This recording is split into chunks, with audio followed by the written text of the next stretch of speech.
Formação Histórica do Mundo Contemporâneo, Aula 10, Revolução Russa. Estudo de caso, parte 1. Este estudo tem por objetivo fazer um breve relato sobre a Revolução Russa com base em 4 fases importantes: os eventos precedentes, o fim do regime czarista, o passado das organizações revolucionárias, a tomada do poder pelos bolcheviques, apenas como fonte documental e imparcial no tocante às doutrinas ideológicas que porventura possam ser compreendidas aqui, apoiando-se única e exclusivamente na obra recomendada pelo corpo docente e nas bibliografias e fontes utilizadas e referenciadas.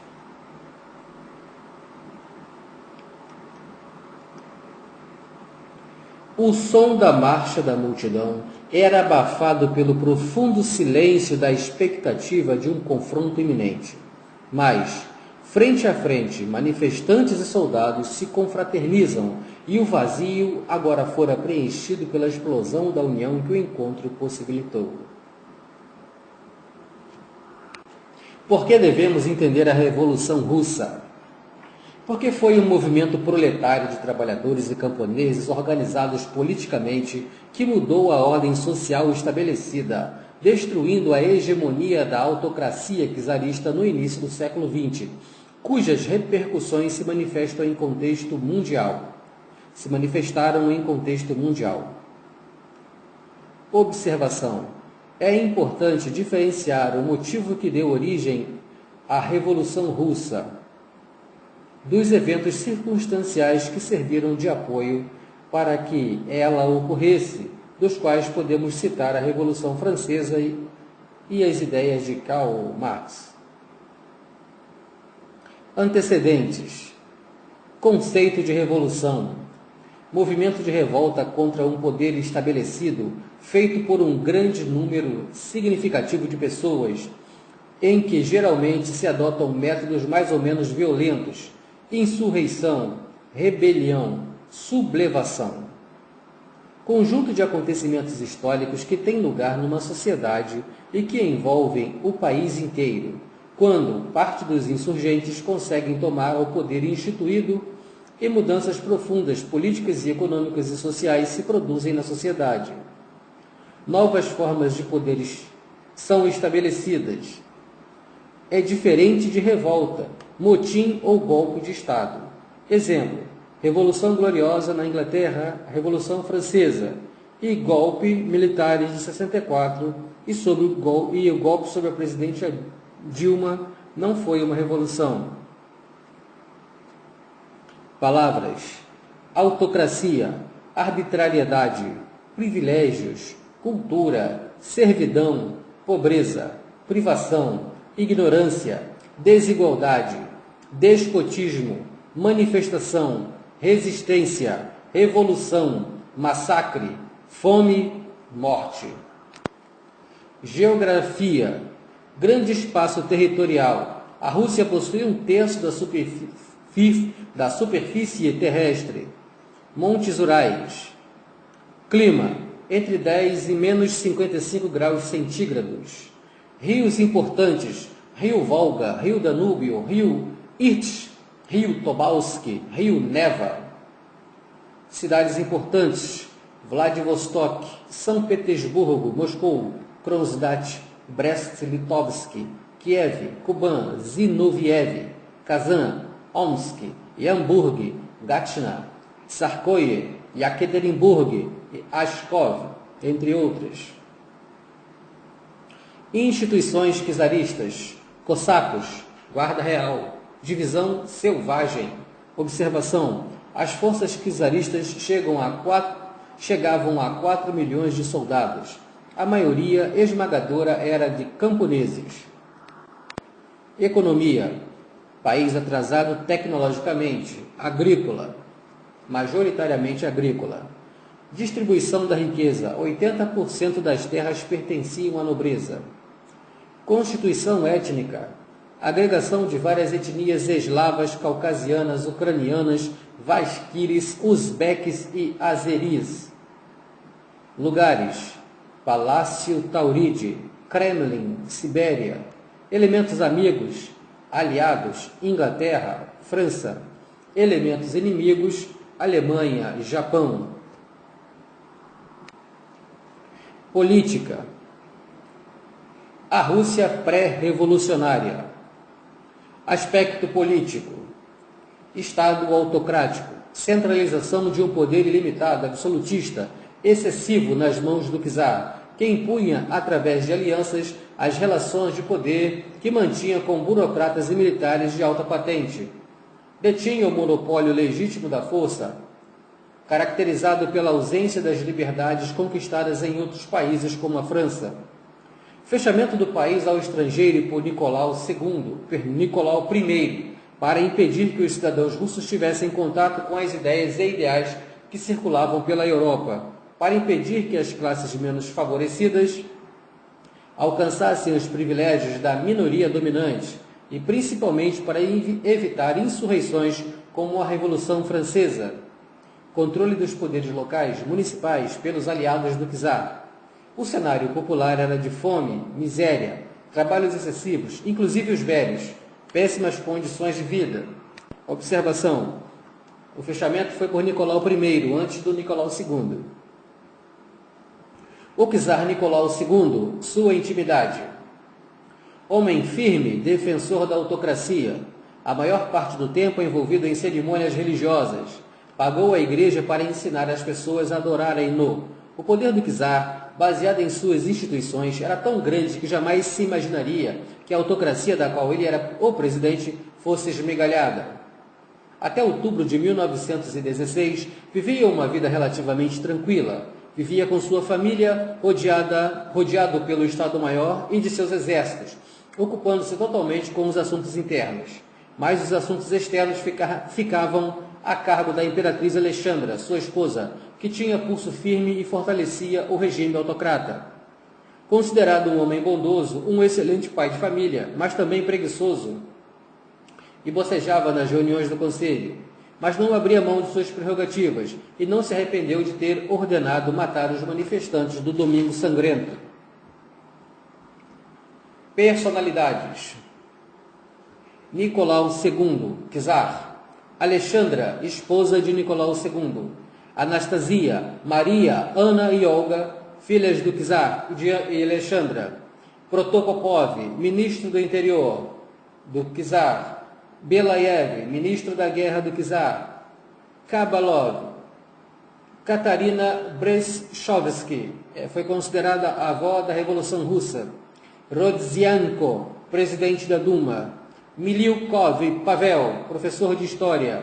Skobelev, membro do Partido Bolchevique. Tsereteli, membro do Partido Menchevique. O príncipe Lenov. Alexander Kerensky, líder das massas. Plekhanov, tradutor das obras de Marx para o russo. Madame Bitsenko, primeira diplomata mulher. Tchaikovsky, é um músico. Denikin, general sulista. Uritsky, Dzerzhinsky. Alexander Kolchak, general. Yudenich, general. Bukharin, Krylenko. Skolnikov, Piatakov. Gins, ministro de Alexander. Skobelev, primeiro vice-presidente da Duma. Sukhanov, socialista sem partido. Pinikov e Molotov, bolcheviques. A igreja durante o regime czarista. Um dos braços do Leviatã russo. Trabalhavam em prol da manutenção do poder e da ideologia autocrática. Abençoavam as tropas com água benta antes da partida para o combate. Regime de trabalho, semi-feudal, baseado na servidão. Libertação dos servos em 1861, mas não ocorreu uniformemente em toda a Rússia. Divisão de classes sociais, quase estamental. Na verdade, castas sociais por causa da rigidez e controle político coercitivo. Mais ou menos dividida em família imperial, aristocracia, burguesia, intelectuais, pequenos comerciantes, artesãos, militares, camponeses, não livres, e após o processo de industrialização, o operário, o ator principal no cenário da Revolução de 1917. Educação, extremamente desigual entre as classes sociais, elite intelectual e política privilegiada, processo de industrialização. A partir de 1890, no reinado de Alexandre III, a construção da ferrovia transiberiana, criação de indústrias pesadas. Sistemática de trabalho, desumana e cruel, como em quase toda a Europa. Trabalhadores submetidos a castigos corporais. Cidades importantes, Moscou, São Petersburgo. Economia conturbada, falida, endividada. Guerras, 1904. A Rússia entra em guerra contra o Japão e perde. Motivos russos, expansão territorial, disputa pela Coreia e Manchúria. Motivos japoneses, estavam em adiantado processo de revolução industrial iniciado na era Meiji. Nomes: kulaks, propriedades concedidas aos camponeses pelas reformas de Alexandre II. Cadets, constitucionais democratas, também conhecidos por outubristas, críticos ardentes da condição de miséria que a autocracia impunha à população. Falência e queda do regime czarista. Passividade popular diante das vicissitudes da Rússia e da autocracia czarista. Insurreição frustrada por parte de alguns grupos rebeldes. Tomada de consciência popular da necessidade de mudar a situação da política russa. Meta: fundação de uma nova sociedade, 40 milhões de russos, vivendo na pobreza e dificuldade extrema. Alguns tinham que trabalhar usando botas de papelão sobre menos 20 graus Celsius. Fevereiro de 1905, o governo cria cartões de racionamento, aglomerações de pessoas, explosões de conflito pela falta de alimentos para vender, demissões de milhares de operários que participaram das greves, os 5 dias de manifestações. Escritórios foram fechados, mas os manifestantes marcham rumo ao centro da cidade. O governo posicionou a polícia para impedir que os manifestantes atravessassem a ponte sobre o rio Neva. Marchando sobre o gelo, eles se encontram com os cossacos que com eles se confraternizam na praça Zaramenskaya. Quando a polícia montada tentou dissipar a multidão, os cossacos os defenderam. Os ministros czaristas entram em conflito, acusando-se mutuamente pela inapetência. O Domingo Sangrento. O czar dá ordem ao seu ministro da guerra, Kabalov, a pôr fim às manifestações. Já na manhã seguinte, um padre organiza uma manifestação pacífica para entregar uma carta de reivindicações ao czar. Mobilizados, 140 mil russos marcham em direção ao palácio e encontram as tropas do czar posicionadas para impedi-los. Ao chegarem, os manifestantes tentam cooptar os soldados e aderirem ao movimento, mas os seus oficiais determinam em um primeiro disparo intimidativo direcionado contra o gelo para dispersar os manifestantes. Os disparos são efetuados, mas estes continuam a tentar parlamentar com os soldados, fato que deixa os oficiais furiosos, que, em ato contínuo, sacam suas armas e determinam aos soldados que mirem as metralhadoras nos corações dos manifestantes e disparassem. Ordem cumprida imediatamente. Saldo: 80 vítimas, 40 mortos e 40 feridos. A multidão se dispersa. Mas revoltados com a ordem, os soldados se amotinam contra os oficiais e a disciplina interna se instaura nas instituições de defesa do regime. Os soldados encarceram seus oficiais. Na terça-feira, os manifestantes retornam à marcha rumo ao palácio e avistam os soldados e seus oficiais. Correção: na terça-feira, os manifestantes retornam à marcha rumo ao palácio e avistam os soldados sem seus oficiais. Ambos caminham em direção ao outro. O som da marcha da multidão era abafado pelo profundo silêncio da expectativa de um confronto iminente. Mas, frente a frente, manifestantes e soldados se confraternizam, e o vazio agora fora preenchido pela explosão da união que o encontro possibilitou. Retornando ao palácio, a multidão de manifestantes e soldados e, amedrontados, todos os altos escalões do poder autocrata fogem e se refugiam no palácio de inverno do czar para tentar contornar a situação. A Revolução de 1905. Conflito de poder entre as classes operárias. Rebeldia dos oficiais de baixa patente da Marinha Russa, em Coraçado Potemkin. No primeiro momento, movimento revolucionário fraco e dividido diante da unicidade do poder autocrata. Organização social após 1905.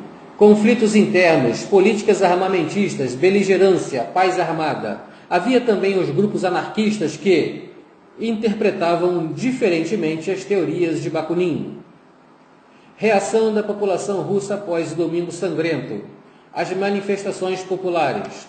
Revolta extrema, greves, manifestações, enfrentamento com a polícia czarista e, mais importante, população inicia processo de auto-organização política para representar seus interesses, criação dos sovietes, de conselhos operários com ideologia socialista, organização de greve dirigida pelos operários, reivindicação do fim dos castigos físicos, insurreição direta contra o governo czarista, criação de comitês de fábricas, comitês de bairro, aumento do número de grupos socialistas, criação do Partido Social Democrata. O maior dentre todos. Pela primeira vez, o exército russo hesitou em cumprir a ordem do czar e se uniu aos manifestantes, exceto a guarda palaciana. Fatos devidamente registrados. Soldados armados se dirigem ao palácio Tauride para prender os ministros representantes do czar.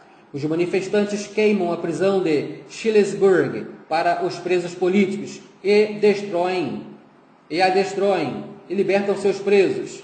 Milhares de documentos comprobatórios das prisões políticas ilegais são destruídos com o fogo. Os manifestantes destroem os símbolos da autocracia. Instruídos para combater a população, soldados camponeses armados de outras regiões da Rússia, ao chegarem a Petrogrado, ao invés de combatê-la, se uniram a ela. Outras prisões foram invadidas e seus presos libertados. Funeral dos mártires da Revolução. Destaque para uma vala comum no campo de Marte. Reação do czar após o Domingo Sangrento. Influenciado por orientações da burguesia internacional, o czar permite a criação da Duma, um parlamento, e criação de partidos políticos, instituições inexistentes até então por causa da autocracia. Configurações políticas após o Domingo Sangrento. Divisão do Partido Social Democrata em dois partidos políticos, o bolchevique e o menchevique. O passado das organizações revolucionárias. Ferrot informa que por volta de 1880, o futuro da Rússia estava sendo decidido por dois grupos políticos, dos quais um deles eram os ocidentalistas. Outros, mais ligados a uma ideia eslavista, populistas, que queriam transformar o país em socialista a todo custo. Em contraposição, os primeiros que defendiam o capitalismo como instrumento para a transformação da Rússia. Importante ressaltar que, antes desse período, já haviam relatos de terrorismo por parte de ativistas ligados a partidos políticos. Entre 1898 e 1900, dois partidos políticos foram criados para lutar contra o czarismo: o Partido Social Democrata, criado por Plekhanov, e o Partido Socialista Revolucionário, em 1900. Mas, como a maioria esmagadora da população russa era camponesa, o desafio era educá-la para uma ação revolucionária, que pôde ser constatada em duas manifestações: a propaganda e a agitação. Independente do sucesso da transmissão de seus ideais, Ferrot aponta uma ruptura no Partido Socialista. É neste momento que a ideia antiterrorista surge como um divisor de águas entre os que queriam transformar a Rússia diretamente em comunista bolcheviques e os que queriam que houvesse uma implementação do capitalismo como etapa intermediária para isso. Muito embora o ideal era libertar-se da autocracia, os objetivos e táticas eram diferentes. Neste clima de separação e polarização, aparece a figura de Vladimir Ulyanov, o Lenin, que com a intenção de unificar a classe operária, escreve a obra O que Fazer? Lenin queria tomar o poder através de uma maioria apoiadora ou pela criação de um partido de revolucionários e um exército de campanha, submetidos por um Estado-Maior que os controlaria. A classe operária, aliada ao campesinato contra a burguesia, também defendia a criação de um governo provisório. É óbvio que Plekhanov tinha ideias completamente contrárias à de Lenin.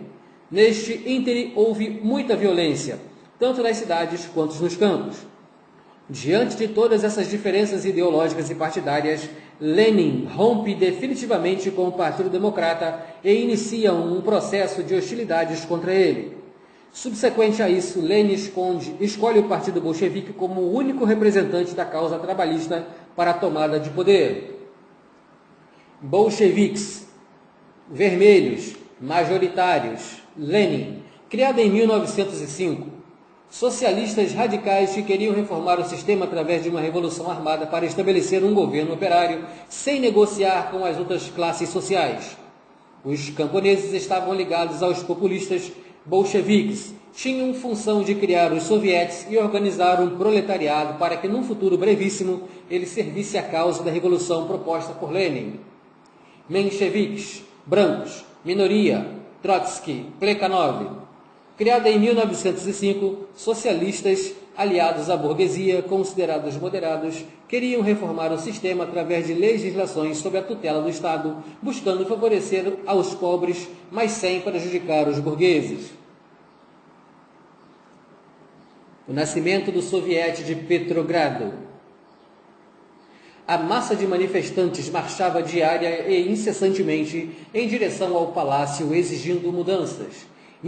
Miliukov propõe ao czar uma mudança de governo, mas não recebe resposta alguma. A força dos manifestantes colocava medo até nos líderes revolucionários, que lutaram contra o czarismo.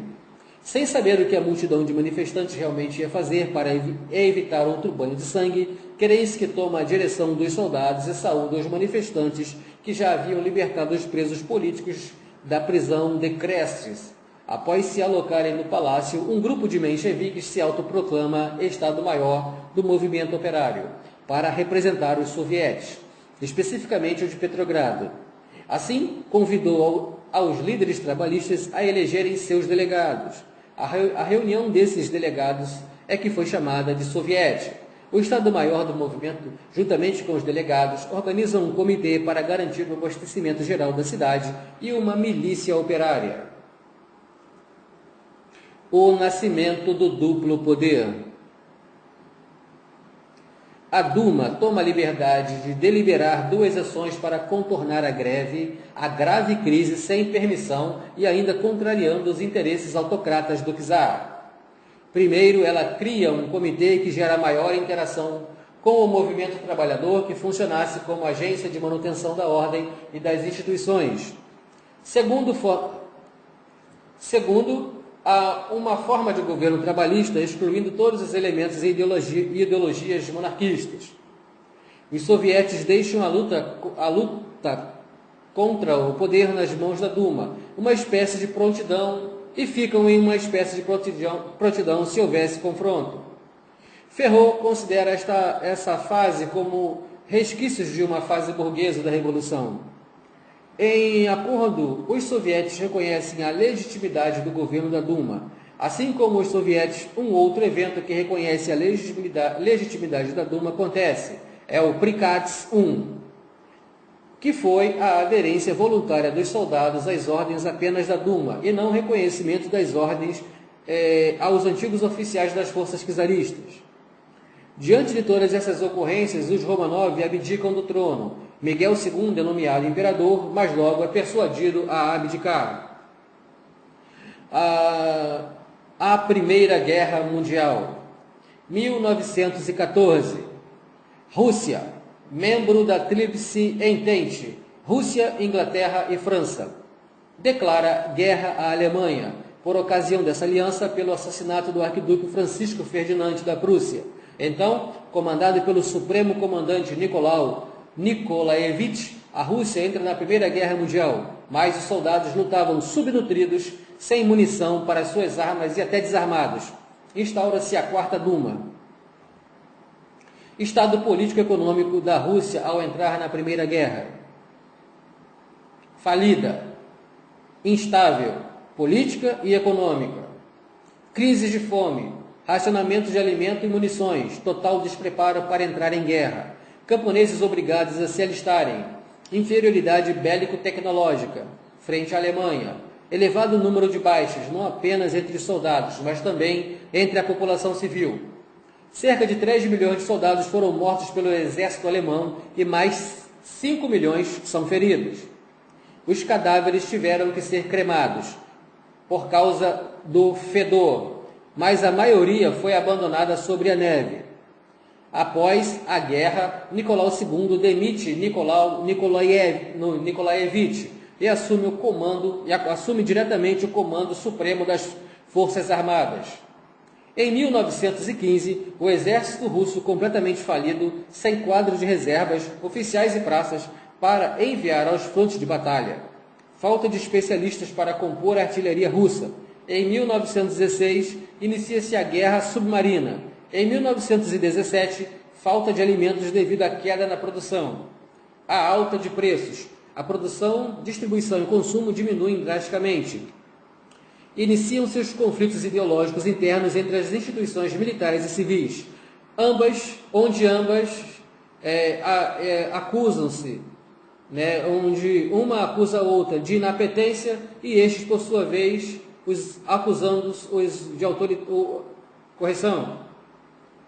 As instituições militares acusam os civis de inapetência e os militares os civis acusam os militares de autoritários e truculentos. A guerra diminui o número de servidores por mortes e mesmo evasão. Algumas pessoas que podem se deslocam para áreas mais afastadas, como a Sibéria. A Primeira Guerra como contribuinte para a deflagração da Revolução Russa. Aumenta o nível de organização dos sovietes, dispersão e insatisfação dos soldados, desestabilização do regime czarista, protesto de mulheres russas em 1917 contra o envio de seus maridos e filhos para a guerra. Ruptura, fevereiro de 1917, na Rússia. Deserção de soldados que se aliavam aos camponeses para lutarem por questões internas.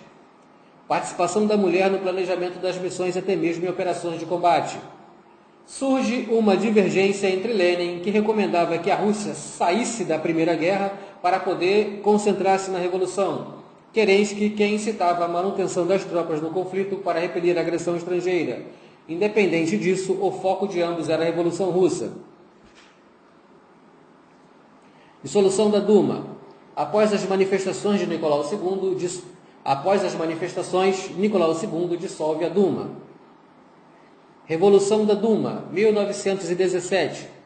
Grupos políticos mencheviques e bolcheviques e populares soviéticos enfrentam o czar e derrubam o regime czarista e instauram uma república e um parlamento. Criação de um governo provisório pelos liberais até a criação de uma constituição. Contexto político após a implementação do governo provisório. A aliança do Partido Bolchevique com os soviéticos e seu respectivo fortalecimento. Lenin. Lema: paz, pão e terra. Imperialismo, a última fase do capitalismo. Livro, 1917.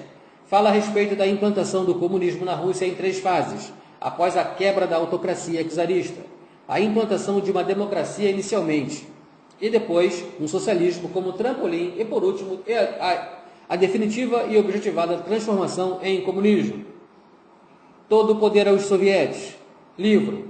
Após 1917, Lenin retorna à Rússia e reinicia sua política dentro do Partido Bolchevique. Idealismo de Lenin. Distribuição equitativa do poder entre os grupos da sociedade. Setembro de 1917. Eleição de Trotsky, presidente do Soviete de Petrogrado. Criação do Exército Vermelho. Elaboração do plano para a tomada do poder pelos bolcheviques. A Segunda Revolução Proletária, outubro de 1917. A Segunda Revolução de 1917, Kamenev apresenta o projeto da Segunda Revolução reivindicada por Lenin, que é eleito comissário pelo Partido Bolchevique, e juntamente com os soviéticos, o povo toma o poder do regime provisório. Trotsky aparece no cenário da Segunda Revolução. Tratado de Brest-Litovsk, assinado por Lenin para tentar tirar a Rússia da crise. Acontecimentos após a tomada de poder do regime provisório. Saída da Rússia da guerra. Tentativa dos bolcheviques de eliminar a propriedade privada. Guerra entre bolcheviques e mencheviques. Criação do Exército Vermelho. Normas e regulamentos extremamente rígidos para controlá-lo e nomeação de Trotsky por Lenin via partido para comandá-lo. Implantação da pena de morte. Incrementação dos serviços de inteligência e vigilância da população. A direção do governo provisório é dividida em alas esquerda e direita. O deputado Paul Milyukov assume representando a ala de direita e Nikolai Shekhaidze, líder do comitê executivo, assume representando a ala da esquerda. As pautas eram garantia de liberdade de imprensa individual, instalação da monarquia constitucional ou uma república, como alguns queriam. A elaboração de uma constituição. Não conseguem se desvencilhar da guerra, querendo que sobe ao poder como um líder carismático, mas ao atender às demandas dos latifundiários em vencer a guerra para completar a vitória, acaba desagradando os trabalhadores que encontram no seu novo líder, o Lenin. Mas Kerensky envia soldados russos para a guerra. Diante disso, novos protestos de trabalhadores acontecem, mas desta vez uma multidão de trabalhadores do Partido Bolchevique entram em conflito direto com as tropas do governo. Melhor armado, as tropas do governo vencem e Kerensky prende Trotsky. Lenin é declarado fugitivo. O comando militar czarista prepara uma contra-revolução comandada pelo general Kornilov. Trotsky é eleito presidente de Petrogrado e libertado da prisão. Inicia-se um processo armamentista. Kerensky sugere uma nova votação. Determina que as tropas retornem à sede do governo, mas apenas os cadetes e o batalhão feminino retornaram. Diante de uma possível fraude eleitoral, Lenin pede uma insurreição armada e Trotsky elabora o planejamento dela. Greves surgem em decorrência de protestos, tanto trabalhistas como econômicos. 49 soviéticos já estavam organizados em março de 1917. Em 7 de novembro de 1917, militares treinados, marinheiros e tropas de assalto invadem o palácio do governo, tomam o poder, mas não derramam sangue de seus compatriotas. Política interna durante o novo governo. Os termos do fim da Primeira Guerra são delineados. Os países que haviam imposto o embargo enviam alimento para a Rússia. O latifúndio foi abolido. Um tratado de paz com a Alemanha é discutido e proposto, mas, acreditando que uma revolução era iminente na Alemanha e mesmo comparecendo em Brest-Litovsk, Trotsky declara paz, mas não assina o respectivo tratado. Apesar de os militares não serem contra o movimento dos trabalhadores, estavam sob a batuta da autocracia, ameaçada pelos eventos populistas. A mando do czar, prendem os líderes do movimento operário, inclusive os pacifistas. Define-se uma nova diretiva para a polícia, cossacos e para o exército. Nota: o conflito de interesses era grande, de maneira que os mencheviques e cadetes queriam usurpar a participação política dos soviéticos, certamente para angariarem maior poder político.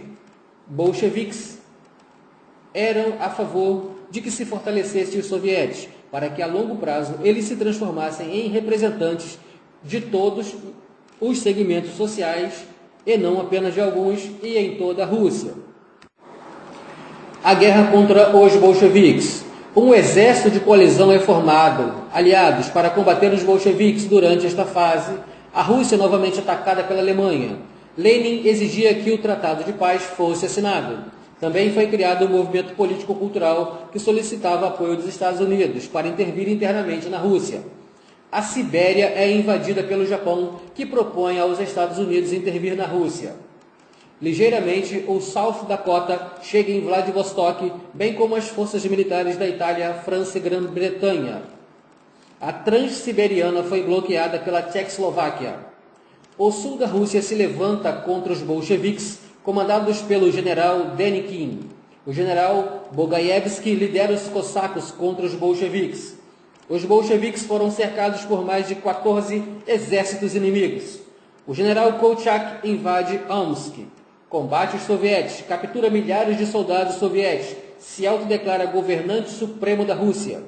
Gins determina o extermínio dos prisioneiros de guerra. E referente a tudo isso, a Igreja Russa comemora. O Exército Vermelho vence as tropas do general Denikin na batalha pelo sul da Rússia. Os camponeses pró-Exército Vermelho têm suas aldeias bombardeadas e muitos são mortos. Armados e equipados pela Grã-Bretanha, o exército do czar toma Iamburg, Gatna, Tsarskoye e chega às fronteiras de Petrogrado. O Exército Vermelho toma Tsarskoye. Em 1920, o exército Kolchak é capturado e exterminado pelo Exército Vermelho, que avança tomando posições ao noroeste da Rússia. Remanescentes do exército de Denikin são vencidos pelo Exército Vermelho na Crimeia.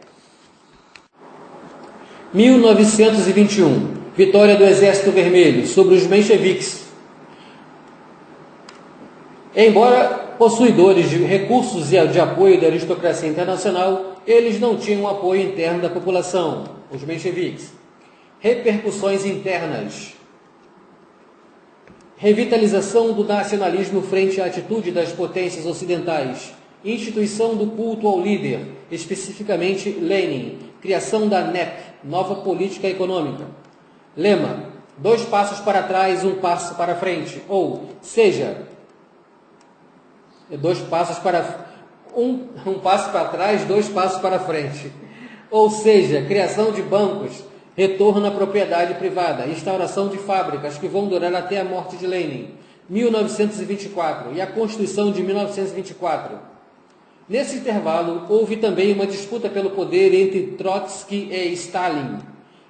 É claro que Stalin vai vencer depois. Início de uma espécie de reforma agrária, acesso à terra, incorporação da ideia da formação da União das Repúblicas Socialistas Soviéticas, a CCPP, a Primavera dos Povos. Reivindicações camponesas. Os camponeses reivindicavam que se tomassem medidas contra o czar, reformas agrárias, luta contra o latifúndio, solicitavam receber melhores salários, os soldados exigiam abonos e indenizações a feridos e mutilados em combate e fim dos castigos corporais, respeito e dignidade à pessoa humana, fim do uso do exército para fins contra-revolucionários. Sionistas. Sionistas solicitam a criação de um Estado judeu na Palestina. Prisão e confinamento da família Romanov. Fuzilamento da família Romanov em abril e junho de 1918 em Yekaterinburg. Repercussões internacionais. O Ocidente cria um bloqueio econômico contra a Rússia. Observações estatísticas. Primeira Revolução de 1917. Observação: calendário juliano tem 13 dias de atraso. 40% dos mortos da Primeira Guerra Mundial eram cidadãos russos. Número de mortos na guerra entre bolcheviques e mencheviques: 1 milhão de pessoas. Dados oficiais. Filmes.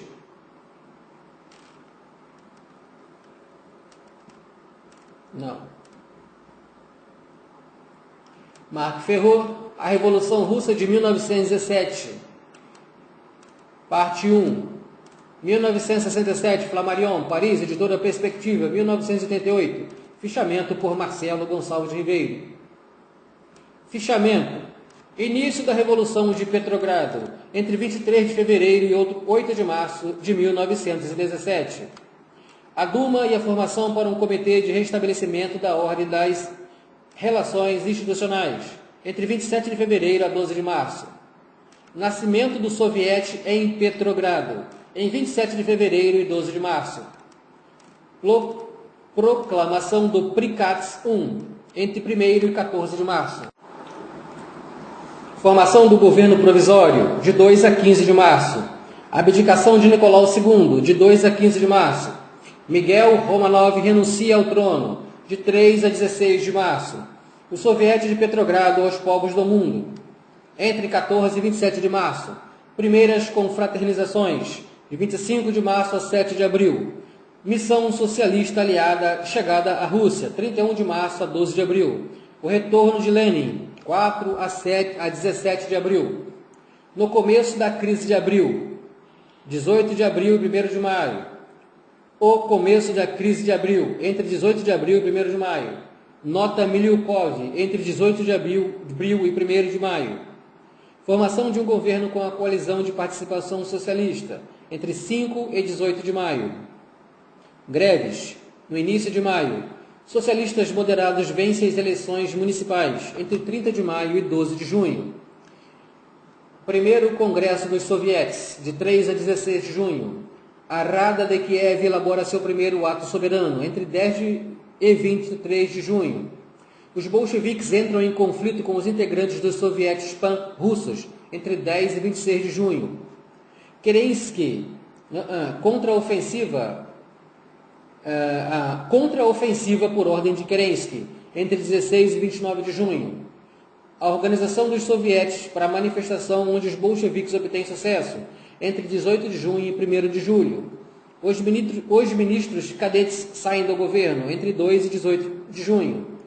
Kerensky assume a presidência do Conselho, entre 5 a 18 de junho. Repressão dos bolcheviques, entre 5 a 18 de junho. A SEJM se autodeclara soberana na Finlândia, entre 5 e 18 de junho. A ocupação alemã em Tarnopol, entre 11 e 14 de julho. Conferência de Estado em Moscou, abertura, entre 12 e 25 de agosto.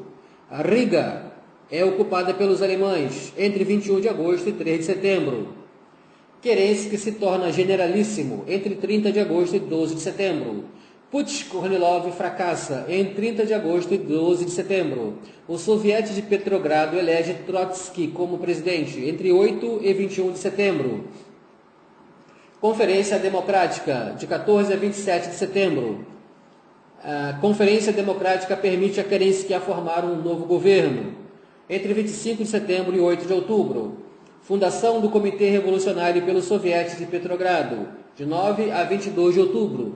Bolcheviques são influenciados por Lenin e deflagram uma revolução armada, entre 10 e 23 de outubro. A ideia da revolução armada é condenada por Kamenev e Zinoviev, entre 18 e 31 de outubro.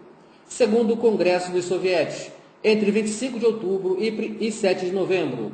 Lenin é eleito presidente do Conselho dos Comissários do Povo, entre 25 de outubro e 7 de novembro. Kerensky foge, entre 1º e 8 de novembro. Início da Guerra Civil Russa, novembro de 1917. O sul da Rússia se levanta contra os bolcheviques inflamados por Kadelin. Novembro de 1917. Bolcheviques perdem o armistício, entre 13 a 26 de novembro. Negociações de Brest-Litovsk, não está marcado. Bibliografia, Ferro, Marque, a Revolução Russa de 1917, primeira parte, 1967, Flammarion, Paris, 1974, editora Perspectiva, São Paulo. Der Royo, Marco, Lenin e a Transição Socialista, Lutas e Resistências, Londrina, número 3, volume 2, página 67 a 82, segundo semestre, 2007. Ferreira Muniz celebrar outubro problematizando em Pinheiro, Milton, Org, outubro e as experiências socialistas do século XX. Salvador, Quarteto 2010. Bibliografia complementar, Fronteiras no Tempo, a Revolução Russa, podcast. Tá bom.